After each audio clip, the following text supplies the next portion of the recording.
नमस्कार मंडळी. मंडळी, आपल्या चॅनलमध्ये नुकतेच आपण 12 व्हिडिओ प्रकाशित केलेले आहेत. ज्यामध्ये आपण सर्व 12 राशी आणि त्यामध्ये असलेल्या सर्व नक्षत्रांची संपूर्ण माहिती करून घेतलेली आहे. ज्यामुळे प्रत्येक राशीमधील असलेल्या व्यक्तींचं स्वभाव दर्शन, करिअर, आरोग्य याबद्दलची सखोल माहिती आपल्याला मिळायला मदत होते. ज्याचा उपयोग अर्थातच आपल्याला निश्चितपणे आपलं व्यक्तिमत्व अजून जास्त बहारदार, आकर्षक आणि यशस्वी बनवण्यासाठी, तसेच करिअर निवडीसाठी, उच्च शिक्षण घेण्यासाठी सुद्धा अवश्य होईल. अजूनपर्यंत आपण हे व्हिडिओ पाहिलेले नसतील तर निदान आपल्या राशीचा व्हिडिओ अवश्य पहा. या सर्व 12 व्हिडिओंची लिंक याच व्हिडिओच्या खाली डिस्क्रिप्शनमध्ये दिलेली आहे. मंडळी, आता आपण सुरू केलेली आहे 27 भागांची राशीचक्रातील 27 नक्षत्रांच्या सखोल माहितीची ही मालिका. त्यातला हा 10वा भाग आहे. या प्रत्येक नक्षत्रामध्ये ना 4 चरण असतात आणि त्या प्रत्येक चरणाबद्दल सुद्धा त्या नक्षत्रामधील विस्तृत माहिती आपण यामध्ये घेत आहोत. त्यामुळे अर्थातच आपल्याला आणखीन जास्त सखोल माहिती आपल्या व्यक्तिमत्वाबद्दल, आरोग्याबद्दल, करिअर आणि शिक्षणाबद्दल मिळायला निश्चित मदत होईल. आणि सर्वात महत्त्वाचं म्हणजे आपल्या नक्षत्रांच्या मंडळींनी कोणती करायची आहे उपासना, मंत्र साधना याची सुद्धा माहिती याच व्हिडिओमध्ये आपण घेत आहोत. त्यामुळे व्हिडिओ संपूर्ण पहा. मंडळी, मी वास्तू ज्योतिष सल्लागार नयन धोत्रे नेहमीप्रमाणे आपल्या सगळ्यांचं स्वागत करतो आपल्या या आवडत्या यूट्यूबवरील चॅनल ज्योतिष कट्टामध्ये. चॅनलला अवश्य सबस्क्राईब करा, सोबत दिलेलं बेलचं चिन्ह सुद्धा दाबा. चला तर मग माहिती करून घेऊया 27 नक्षत्रातील हे 10वं नक्षत्र मघा काय सांगताय. या मघा नक्षत्राचे 4ही चरण सिंह राशीमध्ये येतात. या नक्षत्राचा स्वामी ग्रह केतू आहे, तर सिंह राशीचा स्वामी ग्रह रवी आहे. त्यामुळे मघा नक्षत्रावर केतू आणि रवी या दोन्ही ग्रहांचा प्रभाव असतोच. या नक्षत्राची देवता आहे पितर, म्हणजेच पितृदेवता, आपले पितर. आणि याचं तत्व आहे अग्नी. या नक्षत्रातली नामाक्षरं आहेत मा, मी, मू, मे. तर या नक्षत्राचा गण आहे राक्षस गण. या नक्षत्राच्या जातकांना त्यांच्या पितरांचा विशेष असा शुभ आशीर्वाद असतो असं म्हटलं जातं. आणि म्हणून या जातकांनी नेहमी आपल्या पितरांचे स्मरण करून आपल्या महत्त्वाच्या कामाची सुरुवात करावी. यश मिळण्यास निश्चित त्यांच्या आशीर्वादाचा फायदा होतोच. या पितृदेवतेचा मंत्र आहे ओम पितृदेवताय नमः. हा रोज कोणत्याही वेळी म्हणावा. विशेष करून दर अमावस्येला पितरांचं स्मरण करून हा मंत्र कमीत कमी 11 वेळा आणि वेळ असेल ते 108 वेळा आवर्जून पठण करावा. आणि त्यानंतर आपल्या एखाद्या कामात सतत अडचण येत असेल तर त्यामध्ये यश मिळवण्याकरता, कार्य पुढे जाण्याकरता अगदी मनापासून आपल्या पितरांना प्रार्थना करावी. ती निश्चितपणे पूर्णत्वाला जाताना दिसते. तसेच या दिवशी पितरांच्या प्रित्यर्थ म्हणजे अमावास्येला त्यांना शांती मिळण्यासाठी, मुक्ती मिळवण्यासाठी अवश्य योग्य तो दानधर्म करावा. शक्य झालं तर अशा मंडळींनी दररोज पिंपळ वृक्षाला जल अर्पण करावे आणि आपल्या पितरांना मुक्ती मिळावी म्हणून पिंपळ वृक्षाला प्रार्थना करावी. परंतु मंडळी, या नक्षत्रातील ज्या व्यक्ती आपल्या पितरांच्या प्रती कोणत्याही पद्धतीने आदरभाव ठेवत नसतील तर मात्र या नक्षत्रातल्या जातकांना प्रचंड त्रास होताना दिसतो. मंडळी, अजून एक सुंदर अनुभव या नक्षत्रातल्या मंडळींना येतो. तो म्हणजे या मंडळींना आपल्या आईकडून किंवा वडिलांकडून वडिलोपार्जित धनसंपत्ती मिळण्याचा योग अगदी हमखासपणे असतो. परंतु हा योग त्यांच्या मृत्यूपश्चात असतो. असाच योग मेष राशीमधील अश्विनी नक्षत्रामध्ये सुद्धा जन्मलेल्या जातकांसाठी असतो. परंतु तो योग त्यांच्या आई वडिलांच्या हयातीमध्ये असतो. या नक्षत्राचे सर्वात महत्त्वाचं गुणवैशिष्ट्य म्हणजे आपलं लक्ष्य साध्य करण्यासाठी वाटेल ते कष्ट, मेहनत करण्याची, घेण्याची तयारी यांची असते. आणि या सर्व गोष्टींची प्राप्ती झाल्यानंतर त्या सर्व गोष्टी ऐशोआराम, पैसा, धन, दौलत, प्रतिष्ठा, मानसन्मान सोडून देण्याची आणि या सर्वांपासून लांब जाण्याची, विरक्ती पत्करण्याची सुद्धा यांची मानसिकता असते, तयारी असते. थोडक्यात काय, तर ही मंडळी डिटॅच असतात आणि होऊ शकतात अगदी सहजपणे. या नक्षत्राचं चिन्ह आहे राजसिंहासन. या राशीचे गुणधर्म व हे चिन्ह या दोघांचाही प्रभाव या जातकावर घडलेला निश्चितपणे त्यांच्या राजसी गुणधर्मावरून आपल्याला दिसून येतो. केतूच्या प्रभावाखाली हे नक्षत्र येतं. केतू हा मोक्षाचा कारग्रह मानला जातो आणि त्याचा संबंध भूतकाळाशी, गतजन्माशी सुद्धा जोडला जातो. आणि म्हणून या नक्षत्रामध्ये जन्मलेले जातक अगदी लहानपणापासून आत्मज्ञानी जाणवतच. त्यांना आत्मबोध होताना दिसून येतो. आता जातक म्हटलं की स्त्री पुरुष दोन्ही आलं बरं का. यांची इंट्युशन पॉवर फार चांगली असते. हे तितकेच दृढनिश्चयी असतात. एखादी गोष्ट करायची ठरवली की ती पूर्ण करूनच थांबतात. सेल्फ क्रिटिक अशा स्वरूपाचे असतात. त्यामुळे स्वतःमधील काही दोष, गुणदोष असतील तर ते स्वीकारण्याची, पाहण्याची, समजून घेण्याची आणि अर्थात त्यामध्ये योग्य ती सकारात्मक बदल करण्याची यांची नेहमीच तयारी असते, अगदी मनापासून. ही मंडळी बोलक्या स्वभावाची असतात, परंतु गोडबोली नसतात. जे काही आहे ते स्पष्ट आणि परखडपणे बोलतात, मांडतात. कारण रवीचा प्रभाव या नक्षत्रावर आणि राशीवर सुद्धा असतो. याच सूर्याच्या प्रभावामुळे ही मंडळी आत्मविश्वासपूर्ण व तेजस्वी भासतात आणि असतात सुद्धा. धार्मिकपणा सुद्धा यांच्यामध्ये चांगला असतो. स्वभावाने ही मंडळी जिद्दी असतात, मानी असतात, त्याचबरोबर निर्भीड आणि साहसी तर मार्गदर्शक सुद्धा असतात. हे अत्यंत हुशार व्यक्तिमत्व आहे. कोणताही विषय समजून घेणं, अगदी खोलात जाऊन समजून घेणं यांना मनापासून आवडतं. त्यामुळे हुशार लोकांमध्ये यांची उठबस असते व यांच्यामध्ये ही मंडळी जास्त प्रसिद्धी सुद्धा असतात या सर्कलमध्ये. हवी-हवीशी वाटणारी ही मंडळी आहेत. परंतु थोडे रूढी, परंपरा मानणारे असल्यामुळे नवीन जे काही बदल असतात आयुष्यामध्ये, कार्यक्षेत्रामध्ये हे लगेच स्वीकारत नाहीत. कारण आपल्या परंपरा, रूढी यांच्याबद्दल यांच्या मनात आदर आणि श्रद्धेचा भाव असतो. अर्थात याचा अर्थ ही मंडळी अंधश्रद्धा असतात असं बिलकुल नाही. स्वतः जीवनावर, आयुष्यावर भरभरून प्रेम करणारे असतात आणि लोकांना सुद्धा या जीवनाचं, आयुष्याचं महत्त्व पटवून देतात.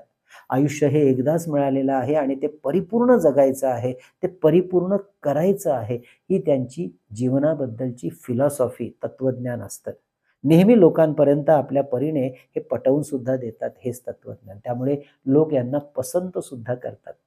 अगदी आनंद चित्रपटातील राजेश खन्नाप्रमाणे असतात आणि म्हणूनच जीवनातील प्रत्येक गोष्ट हाय स्टँडर्ड असलेलीच यांना हवी असते आणि ती ही मंडळी मिळवतात सुद्धा आपल्या कष्टाने, मेहनतीने, अभ्यासाने, प्रयत्नाने. त्यामुळे गाडी, घर, बंगला, राहणीमान, कपडे लत्ते, जमीन जुमला यामध्ये उच्च प्रतीच्याच गोष्टी यांच्या जीवनामध्ये आपल्याला दिसून येतात, किंबहुना त्या प्राप्त करण्याचा अट्टहास ठेवतात. त्यामुळे ही मंडळी उच्च नैतिकतेची सुद्धा असतात आणि म्हणूनच समाजातल्या उच्च, प्रसिद्ध, हुशार, मान्यताप्रत, अधिकारप्राप्त, श्रीमंत अशा लोकांमध्ये यांची उठबस असते, यांचा राबता असतो. आपल्या कुटुंबावर यांचं फार प्रेम असतं आणि त्यासाठी काहीही करण्याची यांची तयारी असते, अगदी दृश्यम चित्रपटातील अजय देवगण प्रमाणे. मात्र कुंडलीमध्ये रवी ग्रह जर अशुभ स्थितीमध्ये असेल किंवा इतर काही ग्रहस्थिती अशुभ असेल तर मात्र काही प्रमाणामध्ये ही मंडळी अहंकारी भासतात. इगो असतो यांच्यामध्ये. आपणच सर्व काही आहोत असा समाज यांच्यामध्ये निर्माण होतो. त्यामुळे यांच्याकडून जबरदस्तीने किंवा ऑर्डर देऊन काम करून घेता येतच नाही आणि म्हणूनच यांच्याबरोबर नेहमी गोड बोलून काम करून घेण्यातच इतरांचा शहाणपणा असतो. मात्र कोणतंही काम ही मंडळी अगदी मन लावून व्यवस्थित करतात जेव्हा पत्रिकेतील इतर ग्रह शुभ असतात. यांच्या कामामध्ये सफाई, नीटनेटकेपणा, व्यवस्थितपणा प्रचंड असतो. शिवाय कामाचं योग्य असं नियोजन करूनच कामाची सुरुवात करणं या नक्षत्राचं एक सुंदर असं गुणवैशिष्ट्य आहे. या नक्षत्राचा गण राक्षस असल्यामुळे स्वभावामध्ये काही वेळेला तामसीपणा सुद्धा आढळतो. त्यामुळे बऱ्यापैकी ही ॲग्रेसिव्ह असतात आणि शॉर्ट टेम्पर सुद्धा. क्षुल्लक कारणांवरून काही वेळेला ही माणसं रागवताना दिसतात. नवीन व्यक्तींबरोबर लगेच मिळवून घेण्यात, मिसळून जाण्यात सुद्धा यांना जरा बराच वेळ लागतो. कारण यांचा स्वभाव हा इतरांपेक्षा जरा वेगळा असतो आणि म्हणून लोकांची योग्य ती पारख झाल्याशिवाय, केल्याशिवाय त्यांना जवळ ही मंडळी कधीच करत नाही. या नक्षत्रातील मंडळी अन्याय आणि खोटं यांना बिलकुल चालत नाहीत. अशा लोकांना ही मंडळी कधीही माफ सुद्धा करत नाहीत आणि स्वतः सुद्धा दुसऱ्यांवर अन्याय होईल असं वागतही नाहीत, खोटंही बोलत नाहीत. समाजात मानसन्मान आणि मोठेपणा यांना त्यांच्या कार्यामुळे मिळतो, कर्तृत्वामुळे मिळतो, अभ्यासाने मिळतो, किंबहुना तो मिळवण्यासाठीच यांचा जन्म असतो असं म्हटलं तरी वावगं नाही ठरणार. यांना नेहमी हसतमुख राहायला आवडतं. ज्या ठिकाणी जातील तिथे आपला शिक्का, आपली छाप आपल्या वागण्या, बोलण्यातून अवश्य सोडतात. वकील, न्यायाधीश, सरकारी अधिकारी, विविध विषयातील सल्लागार, काउन्सिलर, डॉक्टर, सर्जन, फार्मासिस्ट, सामाजिक तसेच धार्मिक क्षेत्रातील कोणत्याही प्रकारचं कार्य, तसेच कोणत्याही क्षेत्रातील उच्च पद या मंडळींना सहज मिळताना दिसतं. अर्थात त्यामागे त्यांचे कष्ट आणि योग्य मेहनत असतेच. एखाद्या गोष्टीची प्राप्ती झाल्यानंतर त्या गोष्टी सोडून द्यायची सुद्धा त्यांची तयारी असते, म्हणजेच कुठेही अडकून नाही पडत. केतूचा प्रभाव या नक्षत्रावर असल्यामुळे तंत्र, मंत्र, जादू हातचलाकी, ज्योतिष, वास्तू तसेच आर्किओलॉजी म्हणजेच इतिहास, पुरातत्व अशा क्षेत्रामध्ये सुद्धा यांना खूप चांगली गती आणि प्रगती असते. आपल्या जुन्या संस्कृती, चालीरीती, परंपरा यांच्याबद्दल यांच्यामध्ये आदराची भावना असते. अशा जुन्या गोष्टी सोडायला ही मंडळी सहजासहजी तयार नसतात. मॅनेजमेंट, HR अशा सारख्या कामात सुद्धा यांना खूप चांगलं यश मिळवता येतं. तसेच यांना कलेच्या क्षेत्रामध्ये सुद्धा वाव असतो आणि म्हणून सिनेमा, नाटक यामधील कलाकार म्हणून हे यशस्वीही होतात. तर उच्च प्रतीचे हे जादूगार असतात. रवी आणि केतूच्या प्रभावामुळे मेडिकल क्षेत्रामध्ये सुद्धा ही मंडळी काम करू शकतात. तसेच ही मंडळी कुटुंबाच्या वडिलोपार्जित कार्यक्षेत्रात, व्यवसायात सुद्धा ती पुढे नेण्यासाठी यशस्वी व्यक्तिमत्वाची असतात. यांच्या आरोग्याचा विचार करता मानसिक ताणतणाव, ब्लड प्रेशर, हृदयाशी संबंधित आजार, स्किन इन्फेक्शन किंवा ॲलर्जी सांभाळणं महत्त्वाचं राहतं. योग, मेडिटेशन, निसर्गोपचार, आध्यात्मिक जीवनशैली याने यांना फार चांगला फरक जीवनामध्ये मिळवता येतो. आरोग्याच्या संदर्भात सुद्धा खूप चांगला उपयोग यांना या गोष्टीतून होतो. जीवनातील यशप्राप्तीसाठी आणि अशुभ परिणाम कमी करण्यासाठी सुरुवातीला सांगितलेल्याप्रमाणेच पितरांची सेवा तसेच रोज पितृस्तोत्र याचा पाठ यांनी अवश्य करावा. उत्तम अनुभव येतो. साधना आणि मंत्र उपासना याचा विचार करता नवग्रह स्तोत्र, नवनाग स्तोत्र याचा पाठ यांनी अवश्य रोज करावा. रोज सूर्याला जल अर्पण करणे, पिंपळ वृक्षाला जल अर्पण करणे हा खूप चांगला अनुभव यांना मिळायला मदत मिळते. आता आपण माहिती करून घेऊया या नक्षत्रामधल्या 4 चरणांबद्दल, कारण ह्या 4 चरणांमुळे यांच्या व्यक्तिमत्वामध्ये सूक्ष्म बदलही दिसतात. पहिल्या चरणामध्ये जन्मलेल्या व्यक्ती शूर, वीर, धाडसी स्वभावाच्या असतात.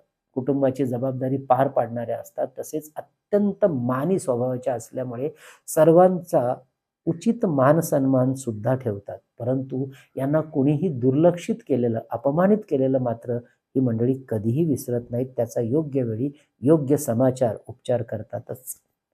दुसऱ्या चरणामध्ये जन्म घेतलेलं जातक अत्यंत महत्वाकांक्षी असते. त्यामुळे मोठ्या ध्येयासाठी आयुष्यभर झटण्याची सुद्धा त्यांची तयारी असते. सर्वसामान्य जनमानसांमध्ये या लोकांबद्दल अत्यंत आदराची आणि सन्मानाची भावना असते. लोकांना आपल्याकडे आकर्षित करण्याचं कसब या मंडळींमध्ये पुरेपूर असतं. आपल्या योग्यतेने, अभ्यासाने मोठ्या हुद्द्यावर ही मंडळी कार्यरत असतात. तिसरं चरण हे अत्यंत हुशार आणि बोलकं व्यक्तिमत्व दाखवतं. आपल्या हुशारीने, प्रगल्भ बुद्धिमत्तेने, आकर्षक अशा बोलण्याने दुसऱ्यांना आपल्याकडे खेचण्यामध्ये, आकर्षित करण्यामध्ये नेहमी यशस्वी असतात. नेतृत्व, वक्ता, नेता, काउन्सिलर, कन्सल्टंट, शिक्षक, प्राध्यापक या संदर्भातील सर्व गुणधर्म यांच्यामध्ये आढळतात. चौथं चरण लोकांच्या प्रती अत्यंत सेन्सिटिव्ह, इमोशनल असणारी ही मंडळी असतात. लोकांच्या, कुटुंबाच्या, समाजाच्या विकासासाठी, हितासाठी सतत झटणारी ही माणसं असतात. त्यामुळे समाजकारण, सेवाभावी संस्था, NGO यामध्ये वावरणाऱ्या असतात, कार्य करणाऱ्या असतात, कार्य उभं करणाऱ्या असतात. त्यामुळे लोकांच्या प्रेमाला पात्र होतात. यांचा लोकसंग्रह सुद्धा खूप सुंदर, दांडगा असतो. तर मंडळी, ही होती मघा नक्षत्रातली संपूर्ण माहिती. यानंतरचं नक्षत्र येतं ते म्हणजे पूर्वा. याचीही माहिती आपण पुढच्या भागात घेणार आहोत. अवश्य त्यावेळेला सुद्धा आपल्या चॅनलला भेट द्या. म्हणजे आपल्या ज्योतिष कट्ट्याच्या वतीने आपण 3 पुस्तकं प्रकाशित केली. त्यापैकी विविध स्तोत्र आणि मंत्र यांचं संकलित केलेलं पुस्तक चैतन्य लहरी भारतात कुठेही मागवायचं असेल तर 9892156163 या आमच्या संपर्क नंबरवर व्हॉट्सअप मेसेज करून किंवा या नंबरवर ₹330 फोन पे करून त्याचा स्क्रीनशॉट, तुमचा संपूर्ण पत्ता, पिनकोड नंबर आम्हाला व्हॉट्सअप करा. पुस्तक घरपोच पाठवलं जाईल. हा नंबर आम्ही नेहमी थंबनेलवर आणि खाली डिस्क्रिप्शनमध्ये देतच असतो.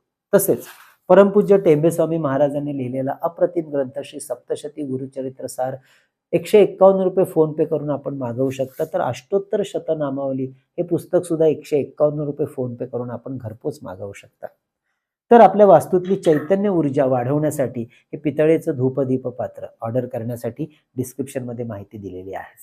तसेच शुभ मुहूर्तावर अभिमंत्रित आणि सिद्ध केलेली विविध प्रकारची रुद्राक्ष, विविध ग्रहांची यंत्र, तर आपल्या विद्यार्थ्यांसाठी गणेश रुद्राक्ष, सिद्धी गणेश यंत्र, सरस्वती यंत्र, तर आपल्या ऐहिक सुखासाठी आपल्या कार्यालयात वास्तूत ठेवता येण्यासारखं श्री यंत्र, कुबेर यंत्र, वास्तुदोष निवारण यंत्र, वास्तु इंद्राणी यंत्र, अन्नपूर्णा यंत्र अशी विविध यंत्र आपण मागवू शकता. दक्षिणावर्ती शंख मागवू शकता.